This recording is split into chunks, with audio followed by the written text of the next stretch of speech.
Hello, welcome everyone. Thank you for joining us for tonight's Preservation School, the Rehabilitation of S. Jarmulowsky's Bank.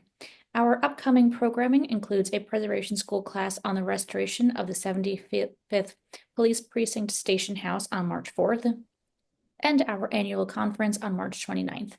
Information about all of our upcoming program can be found on our website, hdc.org. If you have any questions about programming, you can contact me at marbulu@htc.org. Tonight's class will be recorded and posted to our YouTube channel for free viewing. You may also watch all of our previous Preservation School classes, virtual tours, and conference panels on our YouTube channel. I would like to thank the New York State Department of Cultural Affairs, City Council, and the New York State Council on the Arts for supporting Preservation School. If you have any questions about today's program, you can leave them in the chat and Kerri will address them at the end. Now I will hand it over to Kerri Culhane to lead tonight's class. Thank you. Thanks, Michelle, and thanks, HDC. It's nice to see a number of familiar and fond faces in the audience, so thanks for joining today. I am Kerri Culhane, and I'm an architectural historian. And tonight I will be talking about the rehabilitation of the former S. Jarmulowsky's Bank, which is at the corner of Canal and Orchard Street on Manhattan's Lower East Side. It is a contributing resource to the Lower East Side National Register Historic District, as well as an individual New York City landmark. And yes, the dates on this are correct. It took us 10 years to do this rehabilitation, but in the next hour, just short of an hour, I will take you through a few of the highlights. So anybody who spent any time on the Lower East Side in the last 110 years, or even in the last 30 or 40 years, may be familiar with the Jarmulowsky Bank. For a long time, really since the 90s, it was this hulking ruin that loomed over the neighborhood. And for a long time, it was a question of whether it would remain standing. Prior to its removal around 1990, its distinctive tempietto, and that's the term for that little temple or the little domed spire that is at the top of it, it was really the defining feature of the Lower East Side skyline, and it was seemingly visible from everywhere, especially in the neighborhood. So here's a view on the left from Seward Park, and on the right, that's looking up Canal Street from Essex Street. Part of its visibility was this distinctive dome, and most of it was its height. It was about twice as tall as most of the 5- and 6-story tenements that surrounded it. Here's a view from the Manhattan Bridge Plaza, and here it is in the background of St. Teresa's Church on Rutgers Street. So it keeps popping up all around the neighborhood. But by 1990, it was gone. It had been in such poor state that the owners at the time dismantled it completely. And so the building, not only was the dome gone, but the entire building was in very rough shape. It had not been maintained for a long time. So tonight I'm going to present a very brief history of the bank and the building, followed by a more detailed discussion of the really more than 10-year effort to rehabilitate and reconstruct the bank, including its character-defining dome. The project was completed with New York State and federal historic preservation investment tax credits. And that meant that the work was guided by the Secretary of the Interior Standards for Rehabilitation. And it also means that we really had to meet those standards to qualify for the credit. So we had to meet not just that state standard, but because it's a landmark, any of the work that happened on the exterior also had to meet New York City landmark standards. So there was a lot of review and a lot of negotiation about what was possible. So just to review, since this is preservation school, the Secretary of the Interior Standards for the Treatment of Properties, rehabilitation is defined as making possible the compatible use for a property through repair alterations while preserving the character-defining features of a historic building. And that was really important for this building because it's such a distinctive feature of the Lower East Side. And because it means a lot to the neighborhood. And so restoring it wasn't the mechanism that we used. It's called rehabilitation. Restoration is a different standard.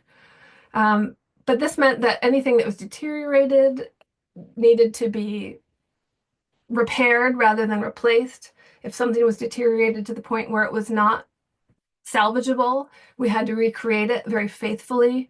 And for the most part, we did that even using the same materials. Where we were not able to use the same materials, we made sure to at least get the look and feel right. And so the other standard that comes into play here is reconstruction. The dome was completely gone. We had very little physical evidence of the dome. So we had to reconstruct it based on a lot of documentary evidence, a lot of historic photos, and sort of inference from the style and the period. So those are really the two main treatments that we were using to rehabilitate this building. So today, as I said, I'm going to talk a little bit about the history, and then we're going to go through the building. Um, these are the three areas that I'm going to focus on. Number one is the banking hall. That was really the showstopper space in this building. That was where most of the architectural effort was put into on the interior. The first floor was the bank. The upper floors were garment lofts. This was one of the predominant garment producing neighborhoods. The garment industry was really the engine of the Lower East Side economy. And so to have a garment loft be in such an architecturally distinct building is really an interesting statement, and a statement about the power of that economy on the Lower East Side. And so second, we're going to visit one of those garment loft floors. And then finally, we're going to go up to look at the dome and the cornice, both of which were missing and both of which are now there again. So the history of the bank predates the building that I'm talking about tonight.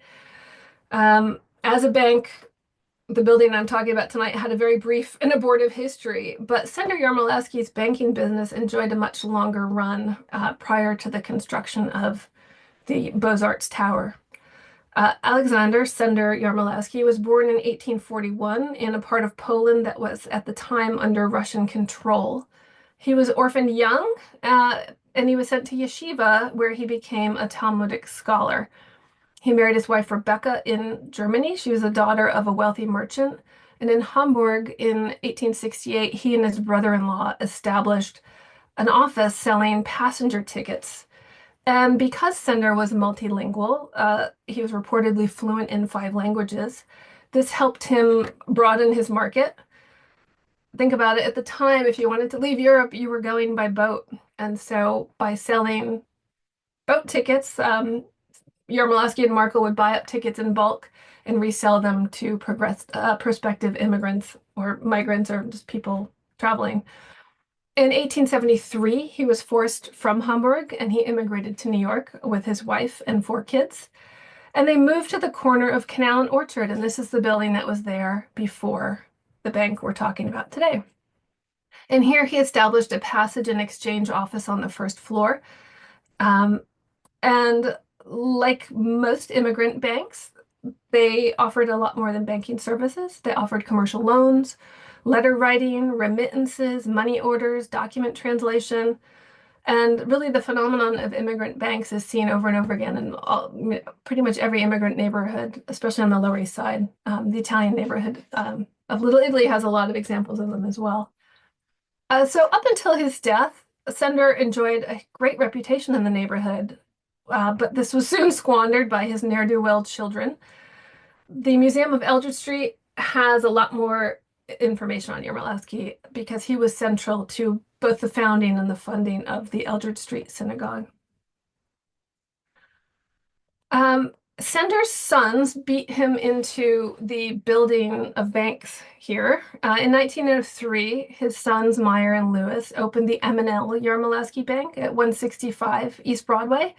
And it was in a building that was designed by Meyer, who had gone to Columbia and studied architecture. Incidentally, this 165 East Broadway, today, this building is no longer there, but it's the office of Studio Castellano. That was the architect that did the rehabilitation work on the Jarmulowsky Bank. So there's a funny little coincidence there. Meyer took deposits to invest in real estate speculation uptown. And he was a founding member of the Committee of 30, which was a group of white Harlem property owners intent on forcing out black Harlemites. So he was not a great guy. And in 1914, he ended up running for his life from an angry mob that was seeking to cash out their deposits when his bank failed and there was a run on his bank. And I love this photo because it shows this very elaborate Moorish revival bank, which is pretty hard to imagine today as part of the East Broadway streetscape. And it also shows a long lost building at the corner of Rutgers and East Broadway, the one with the sort of oniony dome on it. That was removed in the 20s when the F train tunnel was built under Rutgers Street. So, Sunder's Bank, he's not to be outdone by his sons. In 1910, he engaged the architecture firm Rouse and Goldstone to design what was called, quote, the first of the modern high-class structures on the Lower East Side. Harman Goldstone was its designer. And this Beaux-Arts design really took advantage of its corner location. Again, it's at the corner of Canal and Orchard Street. And as a was sort of a common strategy of this period was to really celebrate that corner, and they did so by putting this domed spire there. The tripartite organization of the facade follows the style of the period, and it drew on Renaissance revival and Beaux-Arts precedents for both its form and its ornament. So it's structured like a capitol. There's this three-story rusticated limestone base, and that supports a six-story beige shaft, which is crowned with this very ornately detailed terracotta capital, which itself is topped with a Corinthian cornice, a balustraded parapet, urns, and a tempietto or domed spire. So there's a lot going on in this modest corner of the Lower East Side. The tempietto, or the dome spire, was obviously an uncommon feature of the Lower East Side, but it was quite popular elsewhere in the city, including the original Madison Square Garden, the Soldier and Sailors Monument in Riverside Park, and of course atop McKim Mead and White's design for the municipal building, which is being constructed at the same time down at 1 Center Street. And all of this seems to have taken some inspiration from the Lantern of Demosthenes in Athens, which is a 4th century structure. And so this spread that I'm showing you is actually a report that I put together to help substantiate the reconstruction of the dome. So it really drew on a lot of research, both primary and secondary research, to put this dome back together. The bank itself opened in May of 1912, and here's the announcement from the foreword. And when it was opened, it wasn't fully complete, but I have a feeling that it was the celebration was hastened because Senator Jarmulowsky died less than a month later, so he dies in early June. When the building was opened, it was featured in architectural journals, and Architecture and Building published this interior shot, which would prove crucial to our rehabilitation, as well as this photo, which is the earliest known photo of the exterior of the building. Further publishing of the interior was done by the New York Edison Company, which was highlighting the use of electric lights in the banking hall. And it was also photographed by the Wirtz brothers, who, if anybody doesn't know who they are, they've photographed pretty much every building that was built in New York City of note in this period, sort of the 1910s through maybe even the 60s. They were going for a long time. But this glass plate negative of on the right is held in the collection of the Museum of the City of New York. And this was the most important document that we had to substantiate the recreation of elements that were missing on the interior. So this is the corner of the building, 2 stories for the bank. Next to it is a retail space that was completely blown out. And the upstairs, again, were all garment lofts. By the 1940s, so the bank was really in business for maybe 5 years before it was completely undone. And so a restaurant moved in to the banking hall. If you can look down the base of this building, you can see the big sign on it that says restaurant. And so that was by the 1930s that was already a restaurant. Sender's wife, Rebecca, was a partner in the business, so she took over when he died. But when the sons got a hold of it, it failed. And in fact, the failure of this and other banks at this time was after World War I led to the regulation of the American banking industry. The implosion of the Jarmulowsky brand was so severe that all of the sons changed their last names and moved to New Jersey. So, yeah, this building was sort of a crowning glory, but also not for long. By the 1940s, it was a piano manufacturing business there. This is the Perlman manufacturing pianos. So they were there until the early 60s. And then by the time we got started, this photo is taken around 2010. It had been many other things. It had been a nightclub. It was perhaps a brothel. It was nonprofit offices. Um, it was, sort of everything in between. And then, for the most part, abandoned. So you can see a lot of brick infill in the windows. The windows had been largely changed on the upper floors. The clock had been stolen. A lot of infill and those roll down grates. So a lot of work to be done here. And this is the interior. So when we began the interior of the banking hall, this is the reference photos down on the bottom left. And this is looking towards the back wall. There was very much, looked like a bomb had gone off. Several layers of flooring had been built up over the original marble floors. So there were layers of terrazzo and cement and tile. The marble walls had been ripped out. Windows had been completely ripped out. And sort of weirdest of all, a new floor had been poured to separate the upper and lower portions of this volume.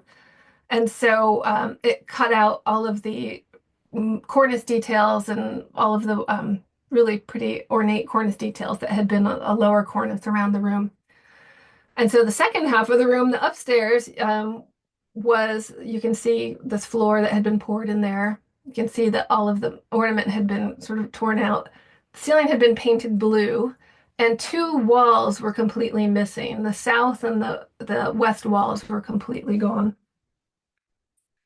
Returning downstairs, this is looking from the back of the banking hall towards Canal Street. The arrow is pointing to two marble pilasters, which were somehow left there, even as everything else was blown out.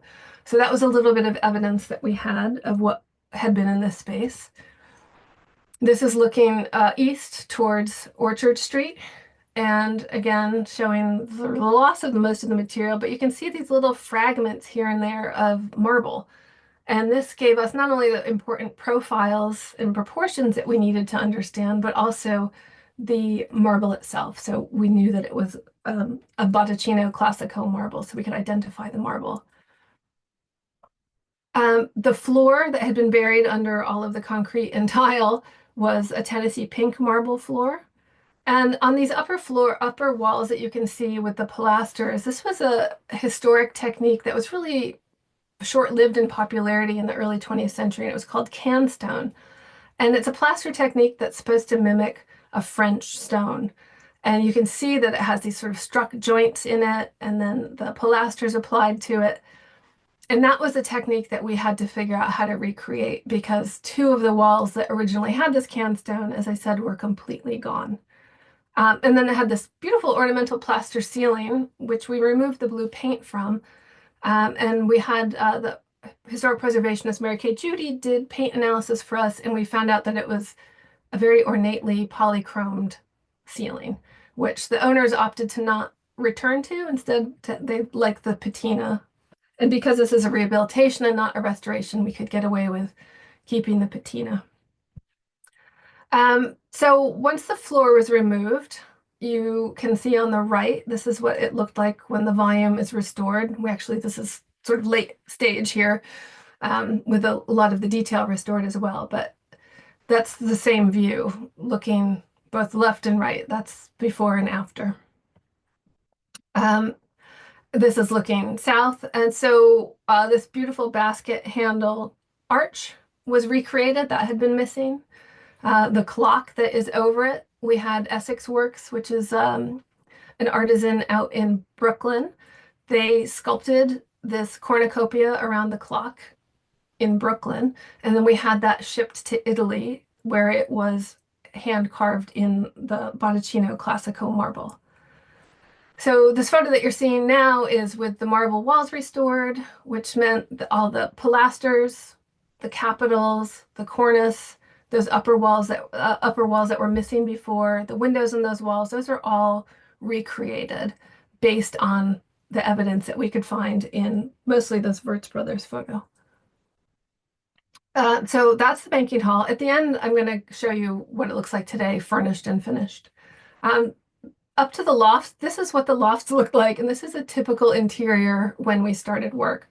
The building had been so poorly maintained that there was a lot of water penetration. The wood floors had buckled.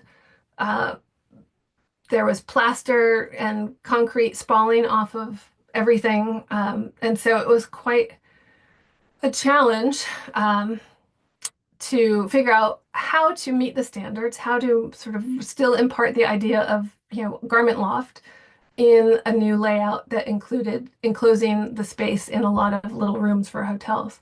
So we went back and forth with this a lot, and the solution that we came up with, sort of the simplest, which was don't mess with it too much. And that meant that the original ceiling structure would be exposed. So these structural beams that you can see running in the concrete are exposed. And you can see on the right that this is, in some places, is actually a pretty complex structure, and that's what it looks like in finished form. We also maintained a very simple materials palette. So we kept a wood floor, plaster walls, and then again, the ceiling. And I should note also that all of the windows were replaced to look like the historic windows. Moving up the building to the dome and to the cornice, here's a photo of the lantern going on up top. And on the right, you can see a photo, a drawing that was the only drawing we were able to find in the Department of Buildings to give us any evidence of what the original dome looked like. This was the only drawing. It was a useful drawing, but it lacked detail. We also had evidence on the building itself. So the decorative program gave us a little bit of an idea, as well as sort of I'll just jump ahead a little bit, as well as the structure. So we had this, this is what the roof looked like when we got there, and this is where the dome had been. So we knew sort of what the circumference of the dome should be and where it should be positioned. Again, the cornice was missing, so here's a photo showing it gone and the dome gone, but it also shows this really horrible gray cementitious coating that instead of maintaining the building, somebody just coated it in this waterproofing elastomeric coating, which was pretty terrible and had to be removed from all of the terracotta that was salvageable. The cornice was gone, but there was a small piece of return on the west wall that gave us an indication of how ornate the cornice was. And so this was really our little clue for how to recreate the entire cornice. What we didn't have were good photos of the underside. So we had to base that on a little bit of extrapolation, knowing that we were working with a Corinthian order, and we were working with a Corinthian order that was based on a Vignola order. And so we had some idea of what it should look like. But we really searched for years to try to find a photo of the underside of the cornice, which we never found. This is the condition of the terracotta up at the cornice level. You can see it's got open joints, which lets water in, and all that water flowing in was rusting the steel structure of the building. And as steel rusts, it expands, which then further cracks the terracotta off. So this thing was sort of a bomb waiting to happen. I can't believe that more terracotta wasn't flying off of this building given the state that it was in. Again, conditions pretty terrible. Everything was marked and dismantled so that it could be either recreated or repaired.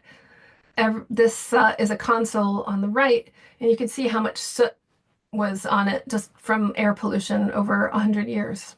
It's pretty uh, terrifying. There's also some really lovely detail that just needed to be cleaned up, things that needed to be fixed. And by removing that elastomeric coating, we found these marble panels up at the cornice, which hadn't been visible before. So those were restored. So I said we couldn't find a photo of the underside, and the underside of the cornice is really important. We knew that the sides, the edges of the cornice were very ornate, but we didn't know what the underside was. But we decided that it was Corinthian and that it should have these coffers and rosettes. And so we winged it. And then about 4 years ago, the architect and I were giving a talk about this bank, and somebody had heard it. And he sent us this photo on the right, David Hockman. Thank you very much. This is a photo he took in 1973, which confirms that we were correct in our assumptions about what the underside of this cornice should be. So I was very grateful for him to confirm that, and was a little terrified when he told me how to photo because you never knew. But we were right, so we did it. Going back to the dome, again, we had this one drawing to go on, but we had scrounged up photos wherever we could find them. We had an original drawing by Rouse and Goldstone, a rendering.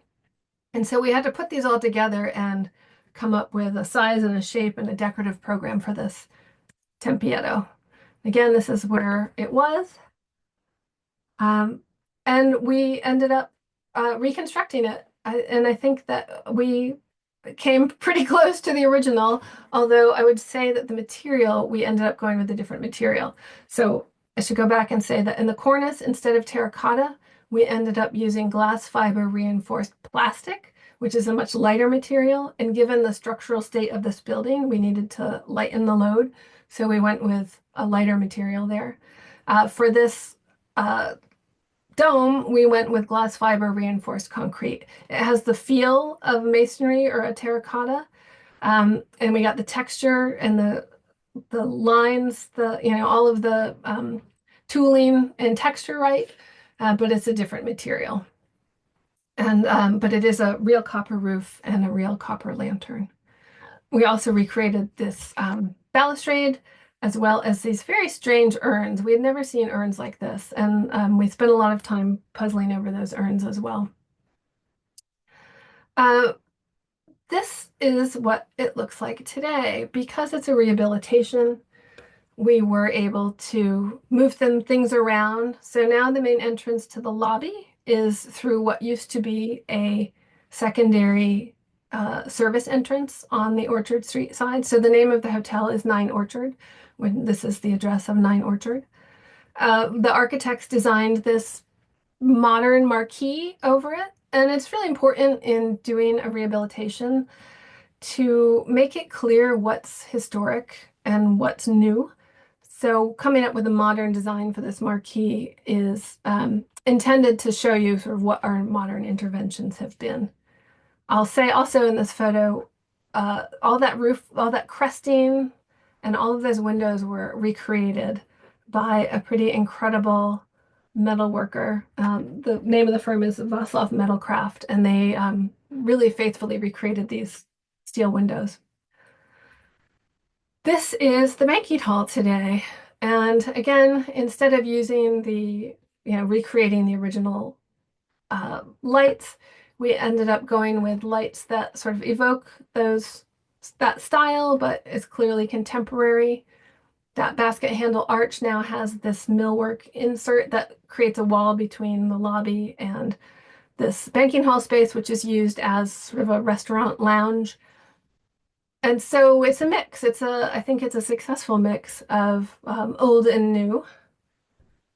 Again, back to the hotel rooms to try to evoke that idea of a loft, to give it a very simple palette, maintain the high ceilings. I wish that these scrims were in these windows because you should see these beautiful windows that were put in.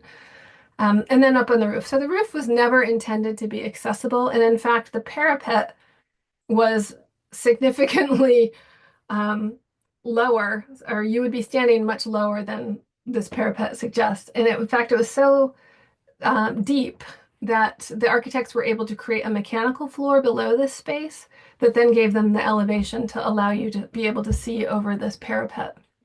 And the mechanical floor is a marvel of engineering and puzzling because this is a complicated building. It's a modern building in terms of its use and its function, and it accommodates all of these modern needs of heat and communications technology, all in what was never designed to have that. So it's pretty remarkable. And I think that I would like to take questions from people rather than just keep talking. And so if I think that we can open it up for questions. And thanks everybody for coming and being interested in this project. Thank you. We have one question. Can you provide the name of the YouTube channel? Our YouTube is just if you type in Historic Districts Council on YouTube, you should be able to find us. I think it's technically like HDC underscore NYC, but I would suggest typing in Historic Districts Council. And if anyone has any other questions, please put them in the chat. Oh, actually, before we go to questions, I just want to say one thing. The owner of this is DLJ Real Estate Capital Investment. They put a tremendous amount of time, energy, money into doing this the right way, so I need to fully credit them. The architects, Studio Castellano Architects, who really were with this project from the beginning and pulled me into this project. And even though they are not a restoration firm in the traditional sense, they really pulled out all the stops for this and created a very special project. We're very proudly, we won the Lucy Moses Award in 2021 for this project, which was a nice recognition of 10 years of hard, hard labor and thinking and struggling and puzzling over this building. And then I can't even elaborate the innumerable artisans and tradespeople and craftspeople who worked on this building as well.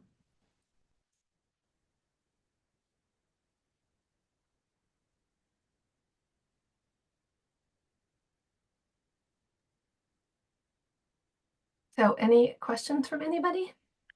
I see one. What is the ceiling height in the bank hall, and what are the typical floor-to-floor heights on the former loft floors? Oh, that's funny. I had sorry. I had a illustration of that. I couldn't tell you off the top of my head, but I could get you that information if that's important to you. But the loft floors, I think they're mostly over 9 feet, and the lower floor, I don't remember. Sorry.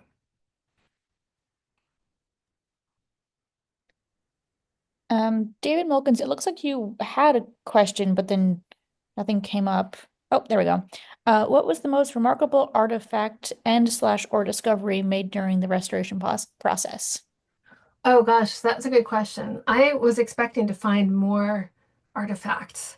Um, I think finding those little fragments of marble in the banking hall were so surprising after you saw what those looked like. It looked like the building had a bomb go off in it. So to find any shred of historic material in that banking hall was a miracle. And on the roof, somebody had been, building the roof over time, and somebody left all their beer bottles in the roof. So we have we have historic beer bottles from the very drunk workmen who had been working on the roof back in 1912. I love that. Uh, what was your favorite part of this, and what was your least favorite part? Oh gosh. I'm always the bad guy as the preservation consultant because I always have to be the one who says no. And that is the least favorite part. My favorite part is really the creative negotiation that goes on, even though this is sort of two sides of the same coin. It really is a collaboration to work with the owners and the architects and the designers to come up with something that works within the standards. But yeah, being the bad guy all the time is hard. Having to say no because we're meeting the standards and we're getting the tax credit is very hard. Oh, so let me tell you that the average height, I guess the heights for most of the loft floors are 12 feet found that. And then in the banking hall, it is, you can add this together, 13 and a half feet and 14 feet 11. So those are the numbers. I don't know if you'll be able to fully answer this, but someone asked, were the artisans American? Were the artisans American who built it originally or who worked on it now? Well, let's go with both. No idea who built it originally. Those records don't exist that I have been able to find. I'm sure it was a mix of the common immigrant and local laborers who you see on all building projects in this period. Um, and if for most recently, it was a mix of people from mostly American firms, people from I mean, all firms based in America, but people from all over. Someone else would like to know, how much are the rooms in the hotel? Oh gosh, you'll have to go on their website and look. It's very luxurious. Um, but yeah, I think with dynamic pricing, who can say it must change every day? But it's Nine Orchard. That is the name of the hotel. So you can go on their website and they probably even have better photos than I have shown you. So, someone did, they're like, I just looked over $500 a night. Yes. They should And have this gifted was, you a night. oh, sorry, what's that, Michelle? They should have gifted you a night. Oh, I did get a night. It was really nice. It was Oh, really luxurious, good. but it kind of spoils you. So the knowledge that you'll never be able to afford to stay there, crushing. No, it's the hotel is really quite lovely. It's very comfortable, and it is yes, it is expensive. But they put a lot of money into this. This project was, I mean, I can't even, I don't even know the final number, but this was an extremely expensive undertaking. I mean, most people say, knock down the building and it's much cheaper to build a new one. And that is entirely true. But you could never get the quality and the character of a building by starting afresh.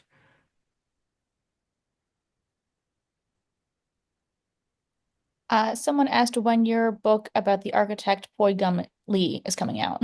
Oh gosh, I wish it was soon.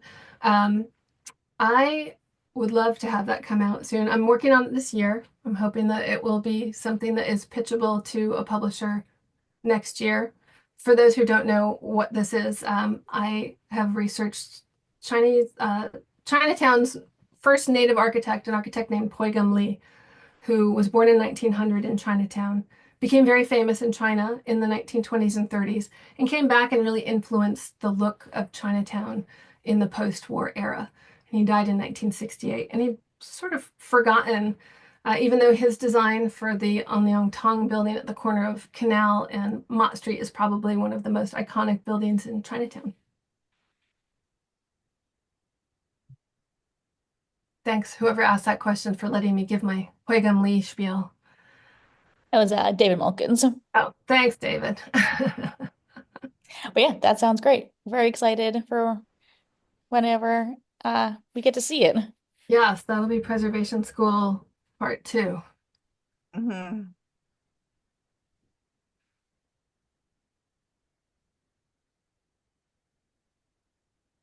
Do we have any other questions? I'm getting there. Hello, can you hear me? Yeah, hi, Michelle? Yep. Michelle. Oh, good. Hi. I'm bad at typing. I'm typing away here.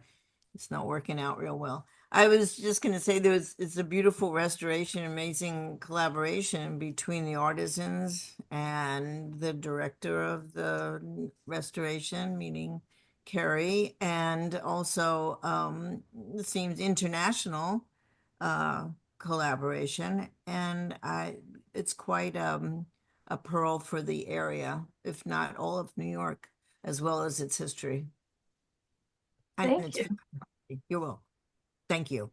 Thank you. There was a big discussion going on in the neighborhood that this hotel would contribute to the gentrification of the neighborhood. And I don't know if everyone's familiar with the Lower East Side, but over the last really 25 years, it has been undergoing a pretty intensive gentrification, especially this little corner of the Lower East Side, which is east of Allen Street and south of Delancey Street. And interestingly, as this building was being restored over the course of a decade, the neighborhood really, the gentrification even accelerated around it. And so I don't think that this building contributed per se to this gentrification. I think it's sort of I don't know if it's a symptom or an outgrowth of it. But the people who restored this are intent on being part of the neighborhood, and they often sort of donate space to local nonprofits to use for, events. They have been, very generous at opening their doors to people in the neighborhood. And I know this sounds like a plug from somebody who got paid to do this project, but I have turned down projects before where I did not find myself aligned with the goals of the owners.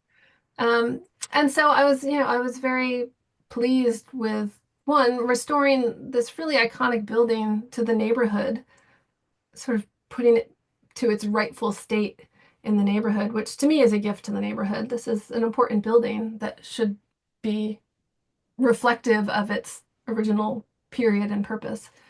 Um, and it's to me something that is not completely, yeah, over. I mean, yes, it's expensive, but it sort of quietly does its job in the neighborhood of sort of reflecting its history.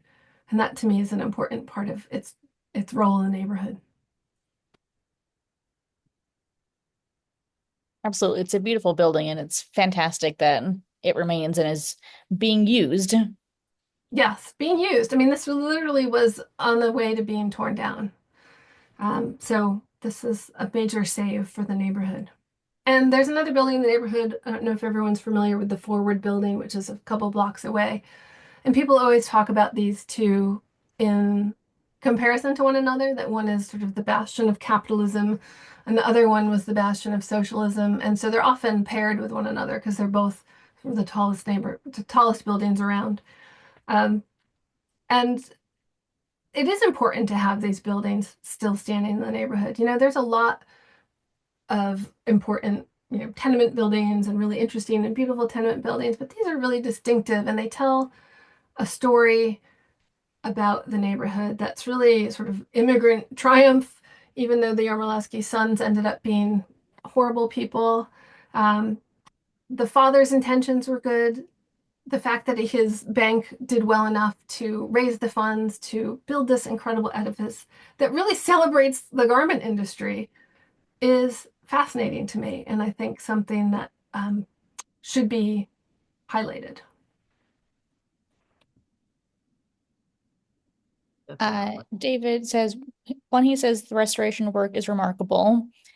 And then he asked, any chance you could work on the Lowe's Movie Palace, which is nearby? Oh my God, I'd love to. So a few years ago, if anybody is familiar, there's a lamb design for this really lovely 1920s, maybe it's 1919, 1920 movie palace across the street. And it has this ornate terracotta facade.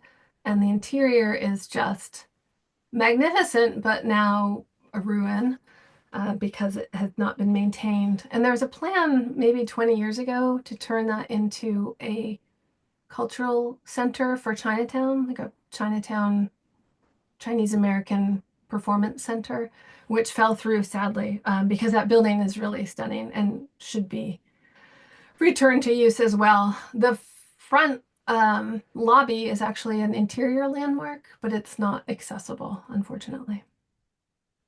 Mm. And the facade is a landmark. And someone wants to know, is the hotel amenable to people looking around to admire but not Yes, stay there? I imagine you yes. can go to the lobby at least, right? Yeah, so if you go into the lobby on the Orchard Street side, just walk through the lobby and head for the door through that basket handled arch, and you can go right into the banking hall and take a look around.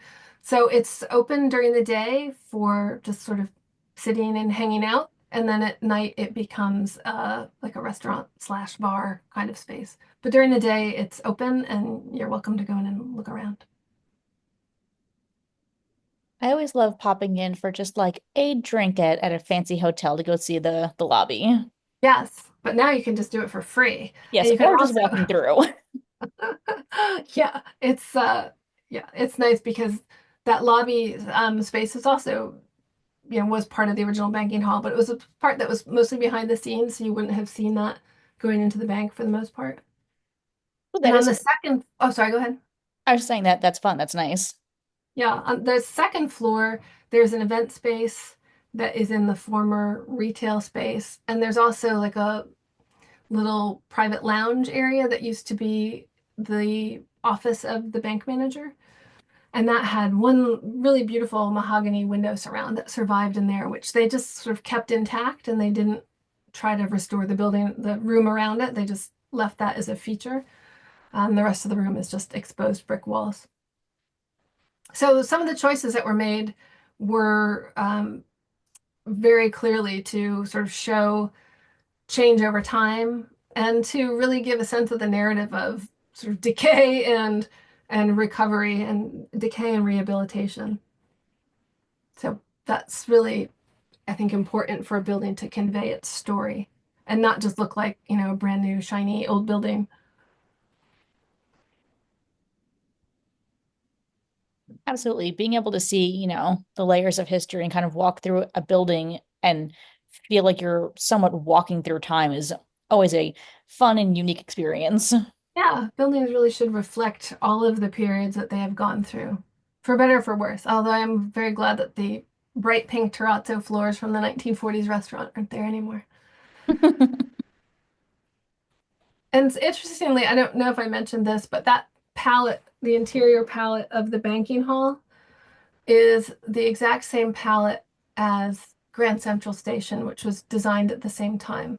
So the floors are Tennessee pink marble, the walls are this Botticino classical marble, and the upper walls are canstone, and that's exactly what's in Grand Central Station.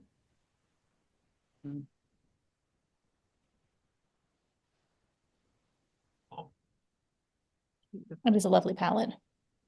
Yes, it's sort of very 1912, isn't it? 1912, 1913. Which may be like the 2 years that canstone plaster was in vogue, because it was quite a challenge to try to recreate it. I had to develop specifications for the plasters to use to recreate this. And we had to do a lot of mock-ups and a lot of trial and error to match the texture of the original, which was still there. And also to match so in this photo that you're seeing here on the left, the original wall is on the left, and then the two recreated walls are straight ahead and on the right. And so those all had to look the same, and they do, which is it's very hard to do when you're working with an outdated plaster technique. Mm. Mm. Did you have a question, Michelle? Oh, can you hear me? Sorry. Just sitting here in awe of the work done and the beautiful result of the work done.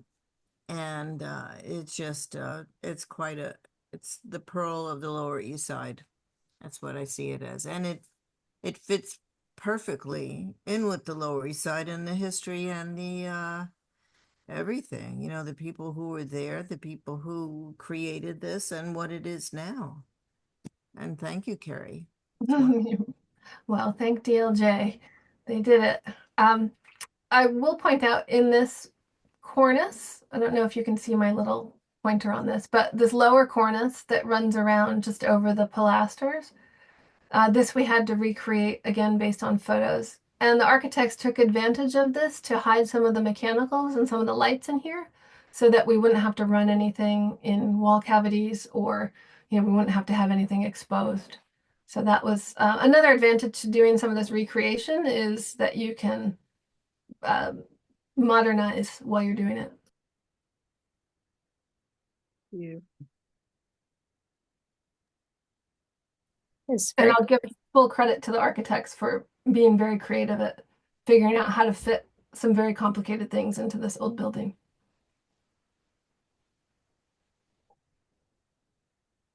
Does anyone else have any other questions?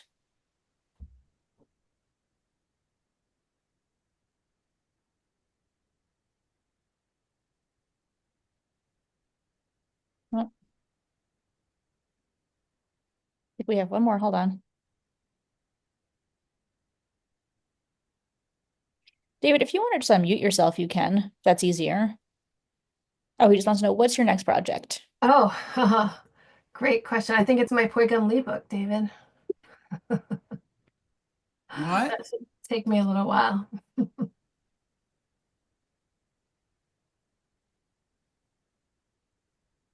Well, great. Thank you very much, Kerri. Thank you everyone for joining us. As I said at the beginning, we have another preservation school coming up on March 4th, and we have several more already planned, also with restoration projects and rehabilitations for the rest of the year. So please do check out our website. Keep an eye on all your emails. Again, if you have any questions, feel free to reach out.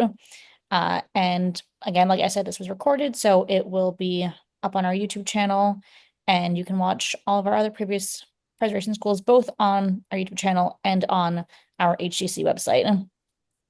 And so yes, again, thank you very much. Thank you, Kerri, and have a good night, everyone. Thanks, Thank you, everyone. Kerri. Thank you.